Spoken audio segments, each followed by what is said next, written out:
സന്ദീപ് ഇപ്പോൾ ജയറാം നമുക്കൊപ്പം ചേരുന്നുണ്ട്. Shri Jayaram, very good morning. Jayaram വെള്ളിയാമറ്റത്തേക്ക് പോകുന്നതാണ് ഞാൻ കേട്ടത്. അങ്ങ് എപ്പോഴാണ് പോവുക? ആ വാർത്ത നമ്മുടെയൊക്കെ കേരളീയിച്ചൊരു വാർത്തയാണ് ശ്രീ ജയറാം. ഒരു അരമണിക്കൂറിൽ അവിടെ എത്തും. ഓക്കെ, ഈ വാർത്ത കണ്ടപ്പോൾ എന്ത് തോന്നി? ഇത് വാർത്ത കണ്ടപ്പോൾ എന്നല്ല, ഒരു 20 വർഷമായിട്ട് ഇതേപോലെ പശുക്കളെ വളർത്തി ഒരു ഫാം നടത്തുന്ന വ്യക്തിയാണ് ഞാൻ. 20 വർഷത്തിന് മുകളിലായി. പക്ഷേ ഇത് ഈ കുഞ്ഞുങ്ങൾക്കുണ്ടായത് അതേ അനുഭവം തന്നെയാണ് എൻ്റെ ഫാമിൽ ഒരു 6 വർഷം മുമ്പ് ഉണ്ടായത്. ഏകദേശം 22ഓളം പശുക്കളാണ് നിമിഷ നേരം കൊണ്ട് ചത്തു വീണത്. ഇപ്പോഴും അതിന്റെ കാരണം വ്യക്തമല്ല എന്നുള്ളതാണ്. ഞാൻ ഗവൺമെന്റിൻ്റെതായിട്ടുള്ള സഹായത്തിൽ പല ലാബുകളിലും പരിശോധന നടത്തുകയും ബ്ലഡ് സാമ്പിൾ എടുക്കുകയും ഒക്കെ ചെയ്തു. വിഷം ബാധിച്ചാണെന്ന് മാത്രം പറയുന്നു. അത് ഏത് കഴിച്ചിട്ടാണ് വന്നത്, ഏത് ഇലയിൽ നിന്നാണ്, എന്താണെന്ന് കണ്ടുപിടിക്കാൻ പറ്റുന്നില്ലായിരുന്നു. ഈ കുഞ്ഞുങ്ങൾക്ക് പറ്റിയിട്ടുള്ളത് അത് തന്നെയാണ്.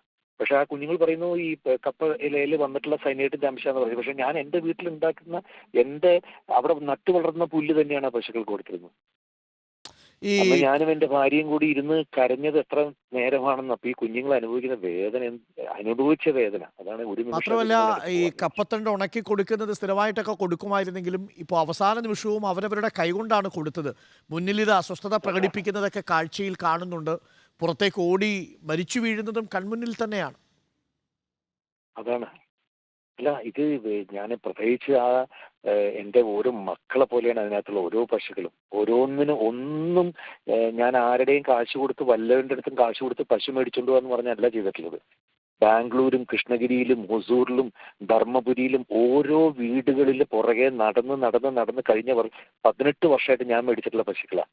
ഒന്നുപോലും ഞാൻ വല്ലവനെ പോയി മേടിച്ചിട്ടില്ല. ഞാൻ പോയി കണ്ടിഷ്ടപ്പെട്ട് മേടിച്ചിട്ടുള്ള പശുക്കളാണ്. ആദ്യമൊക്കെ എൻ്റെ വൈഫും കൂടെ വരുമായിരുന്നു. ഞങ്ങൾ ഒരുമിച്ചായിരുന്നു മദ്രാസ് നേരെ കൃഷ്ണഗിരി പോയിട്ട് പശുക്കളെ മേടിച്ചത്. അപ്പോ അതിൽ ഓരോന്നിനും പേരിട്ടിട്ടുള്ള ഞാൻ എൻ്റെ മക്കളൊക്കെയാണ്. അപ്പൊ അത് നഷ്ടപ്പെടുമ്പോൾ ഉണ്ടാകുന്നൊരു വേദന എന്ന് പറയുന്നത് അത് പറഞ്ഞാൽ മനസ്സിലാവില്ല. 22 പശുക്കളാണ് സാർ. വൈകാരികമായ ഐക്യപ്പെടൽ ഞങ്ങൾക്കും വളരെ പ്രധാനപ്പെട്ടതാണ്.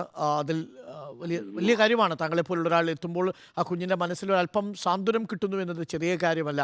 ഇതിനകം തന്നെ ചെറിയ സഹായങ്ങളൊക്കെ പ്രഖ്യാപിച്ചിട്ടുണ്ട് എന്നാണ് മനസ്സിലാവുന്നത്. താങ്കളും ഒരു സാമ്പത്തിക സഹായം വാഗ്ദാനം ചെയ്തിട്ടുണ്ടെന്ന് മനസ്സിലാവുന്നു. തീർച്ചയായിട്ടും.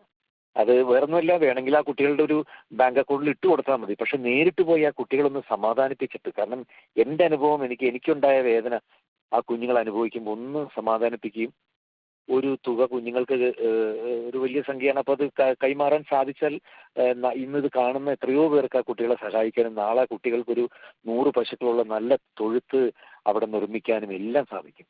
ബുദ്ധിമുട്ടില്ലെങ്കിൽ ആ സാമ്പത്തിക സഹായത്തിൻ്റെ തുകയൊന്ന് പറയാമോ? കാര്യം ഇത് കേട്ടിരിക്കുന്ന നിരവധി ആളുകൾക്ക് ഒരുപക്ഷെ ഒരു പ്രചോദനം കൂടിയാവും. അല്ല, ഞങ്ങൾ പെട്ടെന്ന് എടുത്തിട്ട് ഞങ്ങൾ 2-3 പേര് കൂടി എടുത്ത തീരുമാനമാണ്. പെട്ടെന്ന് നാളെ ഞങ്ങളുടെ ഒരു സിനിമ എബ്രഹാം ഓസ്ലർ എന്ന് പറഞ്ഞൊരു സിനിമയുടെ ഒരു ട്രെയിലർ ലോഞ്ചൊക്കെ വെച്ചിരുന്നു. പല ആൾക്കാരെയും ക്ഷണിച്ചിരുന്നു. അപ്പൊ അതൊന്നും വേണ്ടാന്ന് വെച്ചു. ഭക്ഷണം കൊടുക്കണ്ടെന്ന് വെച്ചു. അത് വേണ്ട, അതിന്റെ കാര്യമില്ലല്ലോ. അതെല്ലാം വേണ്ടാന്ന് വെച്ചപ്പോൾ ഞങ്ങൾക്കൊരു 5 ലക്ഷം രൂപയ്ക്ക് മുകളിൽ വെച്ചോളൂ. അത് വലിയ കാര്യമാണ്. ഒരു സിനിമയുടെ ട്രയൽ റിലീസ് പോലും ഈ 13 പശുക്കളെ നഷ്ടപ്പെട്ടതിൻ്റെ വേദനയിൽ വേണ്ടെന്ന് വെച്ചിരിക്കുന്നു എന്നുള്ളത് ഒരു വലിയ കാര്യമാണ് ശ്രീ ജയറാം. അതൊരു മാതൃകാപരമായ ഒരു കാര്യം കൂടിയാണ്. മാത്രമല്ല, ഈ ജീവജാലങ്ങളോടുള്ള ഐക്യപ്പെടൽ, അവരോടുള്ള സ്നേഹം, സഹാനുഭൂതി, ഇതൊക്കെ വളരെ പ്രധാനപ്പെട്ട കാര്യവുമാണ്. അതിൽ താങ്കളെ അഭിനന്ദിക്കുക കൂടി ചെയ്യുന്നു. ശ്രീ ജയറാമാണ് നമ്മളോട് പ്രതികരിച്ചത്. ജയറാം ഇപ്പോൾ വെള്ളിയാമറ്റത്തേക്കുള്ള യാത്രയിലാണ്. അരമണിക്കൂറിലെത്തും. 5 ലക്ഷത്തിൽ കുറയാത്ത ധനസഹായമാണ് ഈ കുഞ്ഞുങ്ങൾക്ക് നൽകാൻ ജയറാമും ഒപ്പം ആ സിനിമയുടെ അണിയറ പ്രവർത്തകരും ഇപ്പോൾ പോകുന്നത്.